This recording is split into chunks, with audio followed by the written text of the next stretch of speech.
Lyk dinge ook vir jou partykeer net te veel, asof dinge nie uitwerk nie, jy weet, asof die lewe net sy uitdagings het en op die einde van die dag dan dink jy, wat moet ek doen om hierdie situasie aan te spreek? Wat is my doel? Wat is my rigting? En vandag wil ek met jou 'n bietjie daaroor praat. Wat is die ewige lewe regtig waar in jou lewe? Wat beteken dit? Kom ek bid saam met jou. Vader, wat 'n voorreg om so vandag in die naam van Jesus bymekaar te kom en te kan weet, Here, dat ek vandag net kan weet, U is kosbaar, U is waardevol, Here. Ek dank U, Here, dat ek vir ons kan bid, Here, dat die seën van die Here ons deel sal wees en dat ons vandag U vrede en U guns sal ervaar. Ek eer U daarvoor in Jesus naam. Amen. Ja, wat 'n geleentheid. Wat is die ewige lewe vir jou en vir my? Paulus skrywe, en ek wil dit gou vir julle lees, hy skrywe daar in die woord van die Here, en hy skryf in 1 Korintiërs 15 vers 19, en hy sê hierdie woorde, hy sê, as ons net in hierdie lewe op Christus hoop, is ons die elendigstes van alle mense. As ons net in hierdie lewe hoop, dan is ons die elendiges. Met ander woorde, Paulus probeer vir ons verduidelik, dat daar is heel wat meer as net wat jy sien, en wat jy ervaar, en dit wat in jou lewe gebeur. Daar is definitief 'n ewige lewe. 'n Lewe wat hy sê, nie net vir hierdie lewe nie, daar moet 'n ander lewe wees. Net vir hierdie lewe, dan sê hy, dan is ons maar elendig. Maar as ons 'n vertroue het vir die lewe wat kom, dan begin alles verander. Met ander woorde, hy praat van perspektief. Hy praat van my en jou situasie. Jy weet, en ons wil graag hê, ek en jy wil hê dat dinge moet vir ons uitwerk hier. Ons wil graag gelukkig wees in ons verhoudings, ons finansies en al hierdie dinge moet gebeur. En ek wil vandag vir jou sê, die Here beloof in die woord van die Here, dat hy sê, kyk 'n bietjie na die voëls, kyk 'n bietjie na alles wat daar gebeur, hulle saai nie, hulle maai nie, en God voorsien vir hulle. En ek moet vir jou vandag sê, God gaan vir jou voorsien. En elke behoefte na die rykdom, die genade wat daar is in Jesus Christus. Hy is lief vir jou, hy gee om vir jou. En hy stel belang in die klein dingetjies. Jy mag met hom praat oor elke klein dingetjie. Jy kan met hom praat in hierdie lewe. As jy vandag 'n pyn het, as jy vandag seer het, as jy vandag dinge nie verstaan nie, dan kan jy vandag sê, Here, help my om te verstaan. Help my om te verstaan. En die antwoord daarvoor is om bloot jou hand in die Here se hand te sit. Weet, dit is vertroue. Wanneer jy jou hand in die Here se hand sit, wanneer jy 'n besluit vandag neem en vir die Here sê, Here, ek kan nie, net U kan. Geef my die wysheid, geef my die insig. As amper soos wat die disippels was toe hulle gevange geneem was, toe Petrus hulle daar in die tronk was, het hulle geen manier gehad om daar uit te kom nie. Daar was net 'n manier nie. En dalk is jy in 'n soort van 'n gevangenis gesit, en dis nie vir jou maklik nie. Jy weet nie of jy daar gaan uitkom nie. Jy verstaan dit nie alles nie. En ek moet vandag vir jou sê, die Here gaan die grendels van daardie tronk oopmaak. Die Gees van die Here is besig om 'n pad vir jou te maak. Hy is besig om vir jou dinge te doen. Wees gereed om op te staan en uit te stap. Wees gereed dat die kettinge van jou gaan afval. Wees gereed dat die oorwinning van die Here jou deel gaan word. Ek wil dit in jou lewe inprofeteer vandag, dat jy gaan nie gevange bly nie. Daai gevangenis is nie vir altyd nie. God gaan vir jou deurbraak gee en hy gaan vir jou die oorwinning gee. Hoekom? Want jy's 'n persoon wat glo in Jesus Christus. Jy's iemand wat vertrou op die ewige lewe. Nie net op hierdie lewe nie, maar op die ewige lewe. En dit is wat ek 'n paar oomblikke met jou wil oordeel, is dat as jou vertroue op die ewige lewe is. Jy sien Petrus, hy was net 'n rukkie terug, het hy die Here verloon en hy was down and out, daar was eintlik vir hom nie veel oor nie. Maar nou het hy openbaring gekry van die krag van die Here. Hy het gesien dat die hemel is 'n werklikheid. Hy het die krag van die hemel beleef. Hy het die opstandingskrag van Jesus Christus gesien. Hy het die opstandingsliggaam van die Here gesien. Hy het gesien dat daar is 'n ewige lewe. En dan sê die Bybel daarin, wat hy praat met Thomas, en terwyl hy met Thomas praat, sê hy vir Thomas, sit 'n bietjie jou vingers in hierdie wonde, kyk 'n bietjie, maak seker is ek wat opgestaan het. En Thomas sê iets baie belangriks, hy sê, my Here en my God. En daardie gedeelte het ek al vir julle gesê, maar ek wil dit vandag weer vir jou sê. Daardie gedeelte verklaar dat Jesus Christus is die opstanding. Hy is die lewe. Hy is die ewige lewe. En hierdie disippels het dit raak gesien. Petrus het daar in die tronk, het dit raak gesien. En toe hulle dit raak sien, toe verstaan hulle alles wat hulle hier op die aarde doen. Al die dinge wat hulle hier beleef, is maar alles net 'n kleedrepetisie, 'n oefening vir wat kom. Inteendeel, ons is maar daardie saadjie wat in die grond geval het, wat besig is om te ontkiem. En terwyl ons besig is om te ontkiem ons nie net vir hierdie lewe nie, ons ontkiem vir die ewige lewe. Die Bybel sê die wêreld en hierdie aarde en hierdie skepping kyk uit met reikhalsende verlange na die openbaarmaking van die kinders van die Here. Dis ek en jy. En ek en jy gaan skyn. Ons gaan skyn soos ligte. Hierdie tydelike gaan verbygaan. Paulus het gesê, ja, wie sal my verlos van hierdie ellendige liggaam? Hy het dit verstaan. Hy het verstaan daar is 'n ewige lewe. Hy het verstaan dinge is nie net vir nou nie. Hy het verstaan daar is 'n absolute pad wat hy gaan loop vir altyd. En hier is die geheim. Wat is die ewige lewe vir jou? Is dit maar net bloot om te sê ek glo dat Jesus is my verlosser? Dis die begin. Die begin is dit. Hulle het dit geglo. Thomas sê my Here en my God. En toe hy dit sê, toe verstaan hy dit. Maar die krag van die hemel het in hulle begine werk. Die gees van die Here het hulle swakhede te hulp gekom. En die Heilige Gees het in hulle begin beweeg en deur hulle beginne werk. En die krag van die Here het hulle omstandighede beginne aanraak. En hulle die wêreld beginne aanraak. Nie met 'n boodskap van kom ek maak jou maar 'n bietjie gesond en kom ek gee vir jou 'n bietjie kos en kom ek help jou met jou besigheid en kom ek probeer jou verhoudings herstel en daai tipe van ding nie. Nee, hy het vir mense, die disippels het vir mense gaan vertel dat daar 'n ewige lewe. Daar's 'n lewe wat jy nie met jou oë vandag kan sien nie, wat ver beter is, ver mooier is en 'n groter werklikheid is as wat ek en jy vandag hier met ons eie oë kan sien.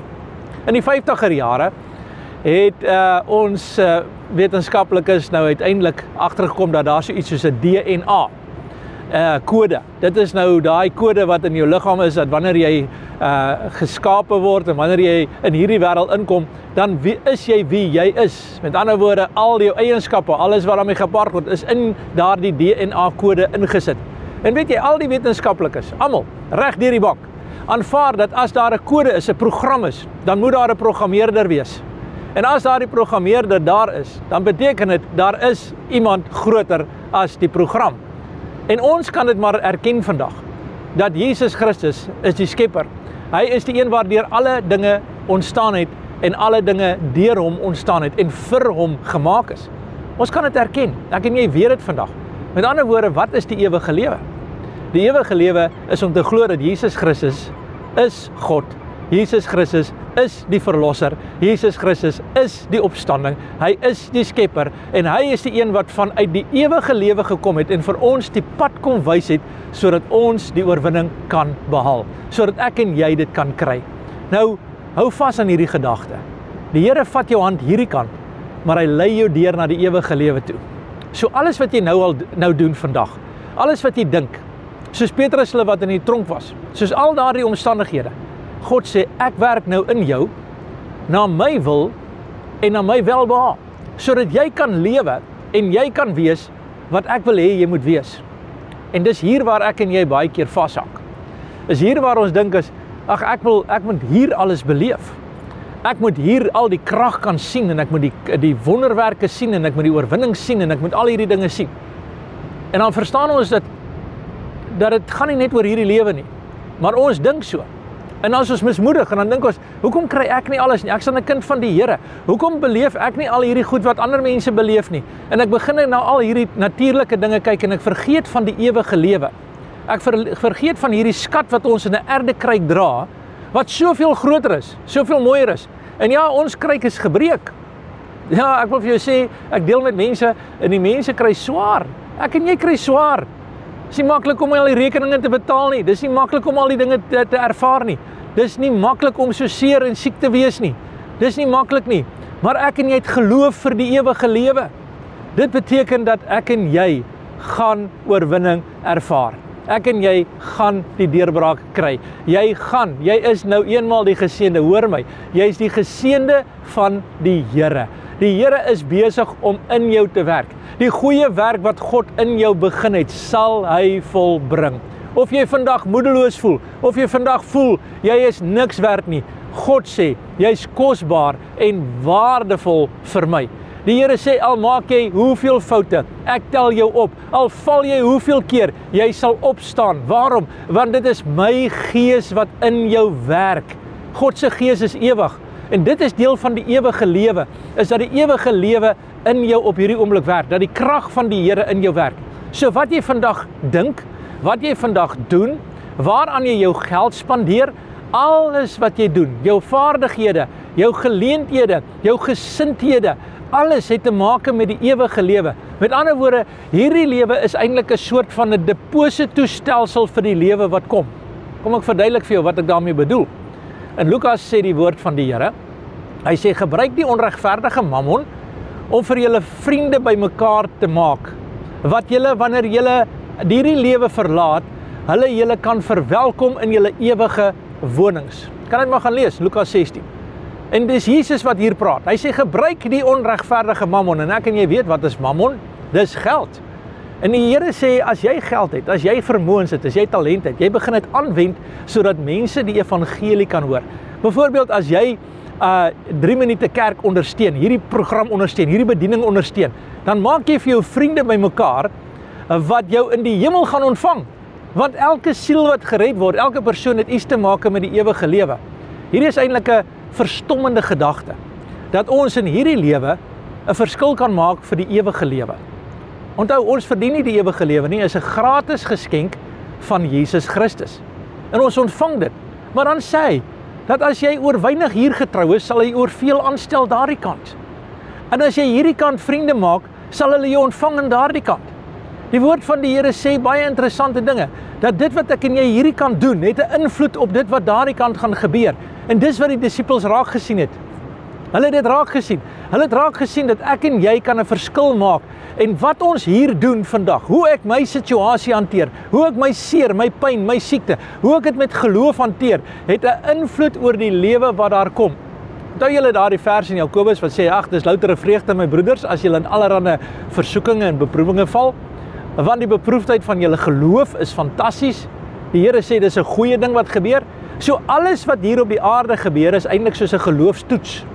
En wanneer jy hierdie geloofstoets in jou lewe beoefen en jy oorwinning kry hier oor jou gedagtes, oorwinning kry oor dinge wat jy sê ek gaan nie meer deel met hierdie dinge nie, ek gaan oorwinning daaroor kry, het dit 'n invloed in die toekoms. Jou geloof wat nou hier gebou word, het 'n invloed in die ewige lewe. So alles wat jy vandag doen, het vandag 'n oorwinningskans, het 'n deurbraak. En ek wil hê jy moet moed skep vandag. Jy moet moed skep. Wat sê ek vandag vir jou? Ek sê vir jou, jy's gemaak vir die ewige lewe. Ek sê vir jou dat die ewige lewe is ver beter as wat jy hier kan sien. Ver beter. En die Here het jou gekies. Weet jy dat jy het God se stem gehoor? Weet jy dat jy het gehoor dat die Here jou geroep het en jy het gekom? Baie mense, hulle hoor die stem van die Here, maar hulle kom nie.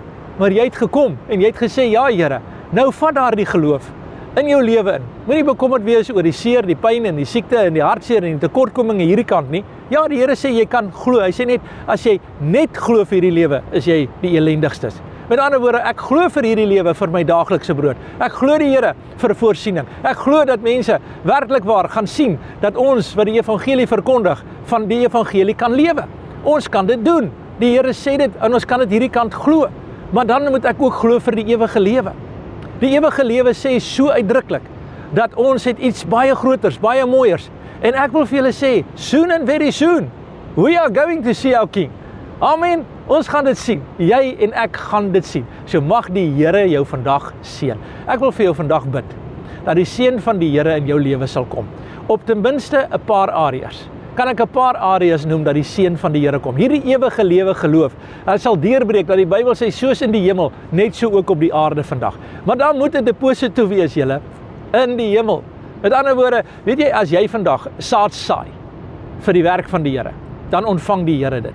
Die Bybel sê, mens moet 'n blymoedige gewer lief wees. En ek praat nie oor geld alleen nie. Ek praat vandag oor jou gesindheid. Gee die Here 'n kans in jou lewe. Gee die Here 'n geleentheid. Gee vir die werk van die Here. Maak dat daar 'n verskil is in die Here. Raak 'n bietjie opgewonde oor die lewe wat kom, want dit is wat jou gaan ontvang in God. So daar's 'n paar areas wat ek vir jou wil bid.